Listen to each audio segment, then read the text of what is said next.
Dear student, welcome to best technical academy. मैं हूं engineer विकास कुमार।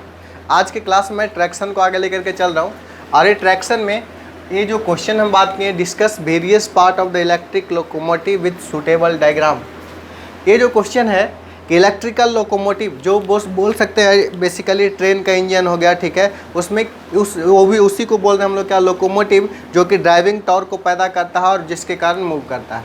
तो जो हमारा आपका इलेक्ट्रिकल लोकोमोटिव है उसका कैसा सर्किट डायग्राम होगा, कैसा उसका नीट डायग्राम होगा और उसमें क्या क्या बेसिक फंक्शन होगा, आज के क्लास में हम इसको डिस्कस करने वाले हैं। और ये जो क्वेश्चन है ये बहुत ही इंपॉर्टेंट क्वेश्चन है। ये आपको इलेक्ट्रिक ट्रैक्शन में भी पूछा जा सकता है या फिर आपको यूटिलाइजेशन सब्जेक्ट में भी पूछा जा सकता है। ये दोनों में से कोई भी सब्जेक्ट में पूछा जा सकता है। ये दोनों सब्जेक्ट का सेम क्वेश्चन है, कहीं ना कहीं जरूर पूछेगा। आइदर इलेक्ट्रिक ट्रैक्शन में इस बार पूछे या फिर यूटिलाइजेशन में पूछे, दोनों में से कोई ना कोई टॉपिक में ये वाला सेम क्वेश्चन डिटो रहेगा। दोनों सब्जेक्ट में से किसी सब्जेक्ट में आ सकता है, ठीक है, क्योंकि दोनों उसमें भी एक ट्रैक्शन सिस्टम पढ़ना है जो कि ये सब बेसिक बात उसमें भी पढ़ना है, ठीक है।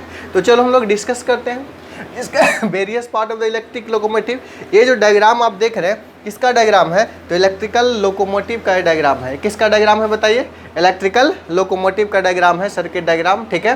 ये जो आपका इलेक्ट्रिकल लोकोमोटिव का डायग्राम है इसके बारे में सबसे पहले समझना है। ये जो है से क्या है बताइए, ये हमारा 25 kV 50 hertz single phase AC supply है, सिंगल फेज एसी सप्लाई है। आपको लिखा रहता है रेलवे स्टेशन पर आप जाते होंगे, जब उसका ओवर ब्रिज से आप पार करते रहते हैं रेलवे ओवर ब्रिज से, तो लिखा रहता है जहाँ से वायर गुजरता है खतरा, हमारा 25,000 वोल्ट सावधान, ऐसा लिखा रहता है। तो वही आपका 25,000 volt 25 kV single phase overhead line रहता है, 50 हर्ट्ज फ्रीक्वेंसी रहता है। अब देखे होंगे ट्रेन का इंजन में देखे होंगे कि एक ऐसे निकला रहता है, ऐसे ऊपर में रहता है, नीचे भी हो जाता है, ऊपर भी हो जाता है। ऊपर होकर वायर में क्या करता है, टच कर जाता है। तो जो हिस्सा वायर में टच करता है उस हिस्सा को हम लोग नाम देते हैं पेंटोग्राफ। क्या नाम देते हैं, पेंटोग्राफ। पेंटोग्राफ का काम क्या है बेसिकली, पेंटोग्राफ का काम है उससे हमारा करंट को कलेक्ट करना। जस्ट ये हमारा बोल सकते हैं कि इसके बीच लिंक करता है, किसके बीच, रेल इंजन के बीच और किसके बीच, सप्लाई के बीच, ये इलेक्ट्रिक कनेक्शंस के लिए लिंक करता है, ठीक है। और ऐसे देखते हैं टच होते हुए चलते रहता है, ऐसे टच होते हुए चलते रहता है, लाइन जहाँ तक है वहाँ तक ऐसे टच होते रहता है, यानी कि इसी से इलेक्ट्रिक सप्लाई इस इंजन को मिलता है। अब देखिए ये फिर यहाँ तक आता है, इसके बाद फिर क्या होता है, एक सर्ज अरिस्टर लगा रहता है। सर्ज अरिस्टर मतलब समझिए क्या है, बेसिकली ये सर्ज को बाईपास करता है। जैसे कि फॉर एग्जांपल देखे होंगे, अभी कुछ दिन पहले देखे होंगे कि ठनका से या फिर ऊपर से जो बिजली गिरा उससे क्या बहुत सारे आदमी को मौत हो गया था बिहार में। ऐसा दूसरे स्टेट में भी ऐसा हुआ था, बिहार में ज़्यादा देखने को मिला था। तो वो क्या है बेसिकली सर्ज है, यानी कि लाइटिंग सर्ज है बेसिकली। उसके कारण क्या होता है, ओवरहेड ट्रांसमिशन कभी कभी क्या होता है, बहुत ज़्यादा क्या हो सकता है, वोल्टेज फ्लक्चुएट हो सकता है, करंट बहुत ज़्यादा हो सकता है, जिसके कारण से क्या हो सकता है, पूरा सर्किट ये सब डैमेज कर जाता है। लेकिन यहाँ पर एक सर्ज अरिस्टर क्या करता है, जो भी कभी भी सर्ज ऊपर से आएगा, सर्ज बेसिकली क्या है, जैसे कि देखे होंगे ट्रांसमिशन लाइन, तो ट्रांसमिशन लाइन ऐसा आप देखे होंगे, ट्रांसमिशन लाइन ऐसा आप देखे होंगे, ये आपका ट्रांसमिशन लाइन है, ये आपका ट्रांसमिशन लाइन है। अब देखिए ध्यान दीजिए, ये आपका ट्रांसमिशन लाइन, उसके ये तीन लाइन के अलावा एक ऊपर लाइन रहता है। ये क्यों रहता है, ये सर्ज ये बेसिकली डायरेक्टली टावर से कनेक्टेड होता है, ठीक है। तो जो भी लाइटिंग सर्ज है ये फेज पर आपका इफेक्ट न डाले इसलिए, लेकिन बड़ा ट्रांसमिशन में ये रहता है। लेकिन रेलवे वायर में देखे होंगे एक सिंगल वायर रहता है, इसके अलावा और कुछ नहीं रहता है। इससे क्या होगा, सिंगल वायर ही क्यों रहता है, क्योंकि देखे होंगे कि आपका कहीं कहीं पर आपका आरसीसी पोल भी रहता है, कहीं पर आयरन पीस का पोल रहता है, लेकिन इसमें स्टील रहता है और डायरेक्टली टावर से कनेक्टेड रहता है। इसमें जो वायर रहता है डायरेक्टली टावर से कनेक्टेड नहीं रहता है, ठीक है, नहीं तो बहुत सारे आदमी की मौत हो सकता है वहाँ पर। अब देखो हमारा ध्यान दो कि यदि हमारा सर्ज आएगा ऊपर से तो कहीं ना कहीं ये लाइन भी इफेक्टेड होगा। सबसे पहले सर्ज किस पर आता है, ठनका किस पर गिरता है, बिजली किस पर गिरता है, कंडक्टिंग बॉडी पर। तो सबसे ऊंचा में मान लिया कहीं मिलेगा तो इस पर गिर सकता है ना, इस पर गिरेगा तब पूरा के पूरा हेवी करंट फ्लो करेगा, तो कौन इस सर्ज में ऐसा कनेक्शन रहता है जो कि बाईपास कर देता है, फिर ग्राउंड कर देता है व्हील के थ्रू, ठीक है। तो ये सर्ज अरिस्टर बहुत ही ज़रूरी है लगा रहना लोकोमोटिव में। तो सर्ज अरिस्टर हरदम वर्क नहीं करता है, कब करता है, जब वैसा इमरजेंसी सिचुएशन आएगा तब सर्ज अरिस्टर क्या करेगा, वर्क करेगा। यहाँ तक बात समझ में आया। ये सब बात जितना भी बात बोल रहे हैं सब में हम शॉर्ट नोट्स लिखा देंगे, बोर्ड पर लिख देंगे, आप देख करके क्या कीजिएगा, लिख लीजिएगा, ठीक है। ये है बिल्कुल सिस्टमेटिक हम बात कर रहे हैं। फेंटोग्राफ करंट को कलेक्ट करता है, सर्ज अरिस्टर क्या करता है, जब कभी भी अनबैलेंस होता है तो उसके बाद हमारा ग्राउंड में क्या करता है, हेवी करंट को पहुंचा देता है। नेक्स्ट बात करेंगे vacuum circuit breaker. Circuit breaker का काम क्या है बताइए। ये नॉर्मल कंडीशन में ये सर्किट को क्या करता है, ब्रेक करना है। यहाँ वैक्यूम एज आर्क क्वंचिंग मीडियम जैसा बिहेव करेगा। हम अगले चैप्टर सर्किट ब्रेकर पढ़ाएंगे, स्विच गियर प्रोटेक्शन, वहाँ तक डिटेल बताएंगे कि वैक्यूम सर्किट ब्रेकर क्या है। ऐसे यहाँ भी हम डिस्कस करेंगे, नोट्स में हम दे देंगे। और इसमें बेसिकली हम इतना ही बात करेंगे जो कि सब बेसिक बात है, नहीं तो सब अपने आप में बहुत बड़ा बड़ा टॉपिक है, तो फिर हम ट्रैक्शन पढ़ा ही नहीं पाएंगे, फिर हम उसी में उलझे रहेंगे। तो जितना बेसिक ज़रूरत है, जितना पार्ट्स है, सबके बारे में हम बेसिक आपको बता देंगे, ठीक है। और बाकी रेक्टिफायर जैसे है, स्मूथ केबल है, ट्रैक्शन मोटर है, सबके बारे में आपको क्या है, डिटेल्स में पढ़ना है, ठीक है। लेकिन हम बेसिक बात कर रहे हैं। वैक्यूम सर्किट ब्रेकर का काम क्या है बताइए। वैक्यूम सर्किट ब्रेकर का काम है सर्किट को ब्रेक करना, ठीक है। जब कभी वैसा इमरजेंसी सिचुएशन आ जाएगा, कुछ फॉल्ट आ जाएगा, तो फॉल्ट आ जाएगा तो इसमें क्या करेगा, सर्किट क्या करेगा, ब्रेक कर देगा। ये ऑटोमेटिक वर्क करता है, मैनुअली भी वर्क कर सकता है, जब चाहें तो इसको हम लोग ऑपरेट करवा सकते हैं, लेकिन मोस्ट ऑफ द केस में ऑटोमेटिक वर्क करता है। क्यों, जब कभी फॉल्ट आए तो पूरा सिस्टम पर इफेक्ट ना आए, ऑटोमेटिक सर्किट क्या करे, ब्रेक कर दे। और यहाँ कौन सा सर्किट ब्रेकर लगाया जाता है, वैक्यूम सर्किट ब्रेकर लगाता है। डिटेल हम डायग्राम बताएंगे वैक्यूम सर्किट ब्रेकर कैसा होता है। इसके अलावा ये टैप चेंजर है। टैप चेंजर का बेसिकली काम क्या है बताइए। ये बेसिकली स्टेप डाउन ट्रांसफार्मर है। क्या स्टेप डाउन ट्रांसफार्मर है, ये हमारा 25 kV है और आपको ये मोटर चलने के लिए बहुत ज़्यादा वोल्टेज नहीं चाहिए, तो इसको कम करने के लिए स्टेप डाउन ट्रांसफार्मर लगाते हैं। और ये टैप चेंजर इसीलिए है कि जिस हिसाब से यहाँ पर हम ट्रांसफार्मर में लगाएंगे उस हिसाब से आउटपुट मिलेगा, एडजस्ट कर सकते हैं। ये टैप चेंजर का बेसिकली काम यही है। ऐसा बहुत सारा ऐसा ये टैप रहता है, टैपिंग के आधार पर हम लोग ले सकते हैं। और जैसे ही हमारा स्टेप डाउन वोल्टेज हुआ इस टैप चेंजिंग ट्रांसफार्मर के द्वारा, तो हम लोग क्या किए, रेक्टिफायर को दिए। तो रेक्टिफायर का काम क्या है बताइए। रेक्टिफायर का बेसिक काम है, एसी जो दिया है, एसी हमारा कितना है, 50 kV, 25 kV 50 हर्ट्ज। 25 kV कितना हर्ट्ज है बताइए, 50 हर्ट्ज है। इसको क्या करेगा, स्टेप डाउन करेगा। स्टेप डाउन करने के बाद फिर क्या करेगा, रेक्टिफायर क्या करेगा, एसी को डीसी में बदलेगा। और एसी को डीसी में बदलेगा, लेकिन प्योर डीसी नहीं रहेगा। प्योर डीसी नहीं रहेगा, जो भी उसमें रिपल मौजूद हो, कुछ हार्मोनिक मौजूद होगा, उसको ये फिल्टर, स्मूथिंग चौक बेसिकली क्या है, एक तरह का फिल्टर है। ये क्या करता है, अनवांटेड रिपल जो होगा, अनवांटेड हार्मोनिक होगा, उसको क्या करेगा, रिमूव कर देगा। और रिमूव करने के बाद क्या बचेगा बताइए, प्योर डीसी बचेगा। और प्योर डीसी बचेगा तो प्योर डीसी फिर किसको देंगे बताइए, ट्रैक्शन मोटर को देंगे। और ट्रैक्शन मोटर बहुत अच्छा से फिर क्या करेगा, वर्क करेगा। ट्रैक्शन मोटर बेसिकली कौन सा मोटर जनरल यूज करते हैं, बहुत बार क्वेश्चन पूछता है, डीसी सीरीज मोटर को यूज करते हैं। क्यों डीसी सीरीज मोटर को यूज करते हैं, क्योंकि डीसी सीरीज मोटर का स्टार्टिंग टॉर्क ज़्यादा होता है और उसमें स्पीड कंट्रोल बहुत अच्छे तरीके से हम लोग कर सकते हैं। 2 रीजन, स्पीड कंट्रोल अच्छे तरीके से कर सकते हैं और उसका स्टार्टिंग में टॉर्क ज़्यादा होता है, हेवी लोड को खींच सकता है। इस कारण से हम लोग ट्रैक्शन मोटर के रूप में हम लोग इसको यूज करते हैं। एक हमारा है आर्नो कन्वर्टर। आर्नो कन्वर्टर भी बेसिकली जो है से हमारा ये हमारा आपको उतना वोल्ट को 25 kV को 400 वोल्ट में हम लोग कन्वर्ट कर रहे हैं। तो वहाँ पर हमारा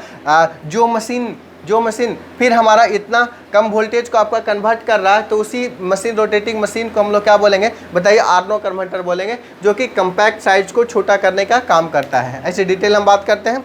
प्रोटेक्टिव इक्विपमेंट जैसे कि रिले वगैरह रहना चाहिए। ट्रांसफार्मर प्रोटेक्शन के लिए रिले चाहिए ना। कौन सा रिले यूज करते हैं ट्रांसफार्मर प्रोटेक्शन के लिए बताइए, हमारा बकल्ज रिले को यूज करते हैं। बहुत बार क्वेश्चन ऑब्जेक्टिव पूछा है कि ट्रांसफार्मर प्रोटेक्शन में कौन सा रिले यूज करते हैं, तो बकल्ज रिले यूज करते हैं। और प्रोटेक्शन रिले का काम क्या है, जो भी फॉल्ट आने वाला है उसको सेंस करना। सेंस करके क्या करता है, एक ट्रिप सिग्नल को जनरेट करता है। ट्रिप सिग्नल फिर किसके पास जाता है बताइए, सर्किट ब्रेकर के पास जाता है। सर्किट ब्रेकर फिर क्या करता है, ब्रेक कर जाता है। तो ये सब हमारा क्या है, main parts of the electric locomotive है।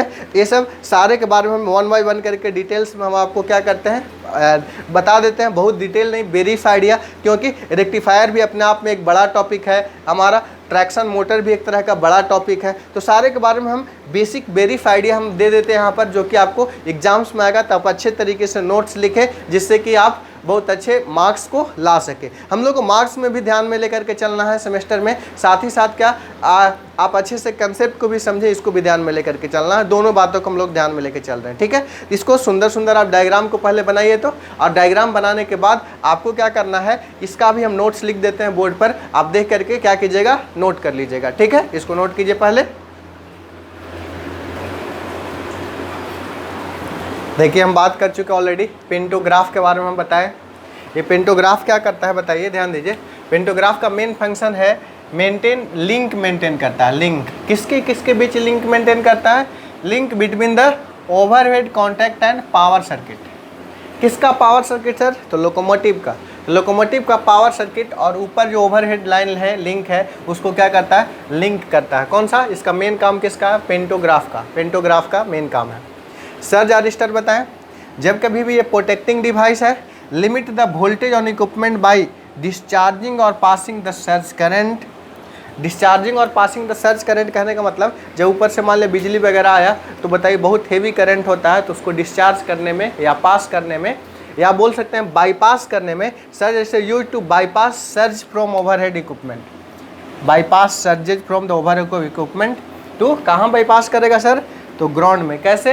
व्हील के द्वारा ग्राउंड में पहुंचा देता है। ये कब ऐसा होता है? कब का कंडीशन ऐसा है? जब आपका सर्ज ऊपर से आएगा। जनरली रेनी सीजन में ज़्यादा होता है, जिसको ठनका भी देहाती लैंग्वेज में बोलते हैं, या बिजली गिरना बोलते हैं, इसको बात करते हैं।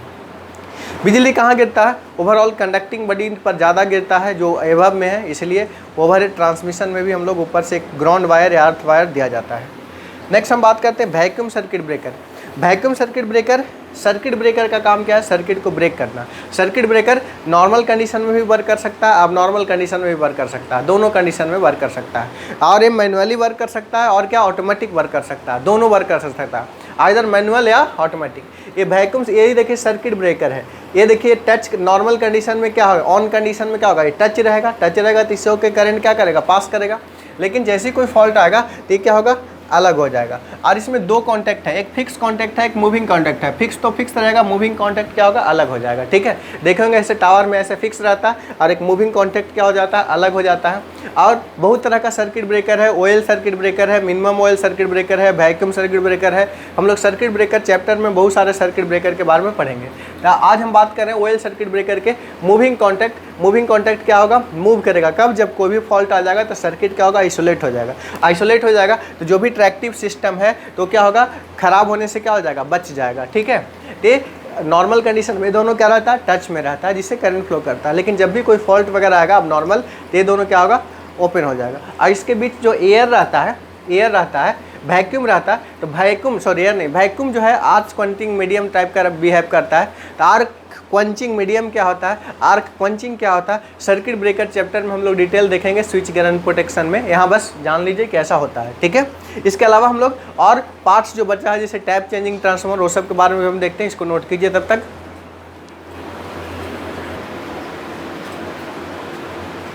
चलिए और देखिए हमारा ऑन लोड टैप चेंजर के बारे में देखते हैं। On load tap changer basically क्या है? ये एक तरह का ट्रांसफार्मर है। कैसा ट्रांसफार्मर है? स्टेप डाउन ट्रांसफार्मर है। इसमें लगभग लोड के हिसाब से टैपिंग है। लोड के हिसाब से टैप ऑटोमेटिक अपना क्या करेगा? चेंज करेगा। इसमें टोटल नंबर ऑफ टैप की संख्या कितना? 32 स्टेप है। जबकि पहला स्टेप होगा इस तरीके से, पहला स्टेप होगा, पहला स्टेप में 0, दूसरा स्टेप में कुछ और होगा, तीसरा, इस तरह से 32वां स्टेप जो होगा टोटल अगर एक साथ अगर लेंगे तो कितना वोल्टेज होगा? तो 1500 वोल्ट होगा। तो according to the need 400 voltage होगा तो उस अकॉर्डिंग टैपिंग करेंगे, 500 होगा तो उस अकॉर्डिंग। ये सब ऑटोमेटिक टैप चेंजर रहता है। लेकिन ये नाउ एडेज अब पावर इलेक्ट्रॉनिक्स बहुत तेज़ी से बढ़ रहा है। तो पावर इलेक्ट्रॉनिक्स अगर हम बात करेंगे तो थायरिस्टर कंट्रोल में फायरिंग एंगल के द्वारा हम लोग कंट्रोल करते हैं। क्या होता है फायरिंग एंगल? आप पावर इलेक्ट्रॉनिक्स पढ़ेंगे नेक्स्ट सेम में तो वहाँ पर आपको ध्यान में समझ में आएगा कि फायरिंग एंगल क्या होता है, थायरिस्टर क्या होता है, नेक्स्ट सेम में आपको पढ़ना है, ठीक है। तो थायरिस्टर कंट्रोल अब जो है, थायरिस्टर कंट्रोल के द्वारा ये सब बीच का सर्किट जो है से टैप चेंजिंग ये सब को हम लोग इग्नोर करते हैं। डायरेक्टली हम लोग वहाँ पर वोल्टेज कंट्रोल कर लेते हैं। किसके द्वारा? फायरिंग एंगल कंट्रोल के द्वारा। ये लेटेस्ट टेक्नोलॉजी है। इसके अलावा हम बात करें रेक्टिफायर को, तो रेक्टिफायर क्या करता है? एसी को डीसी में बदलता है। फिर क्या? उससे फिल्टर से होते हुए किसको? ट्रैक्शन मोटर के पास जाता है।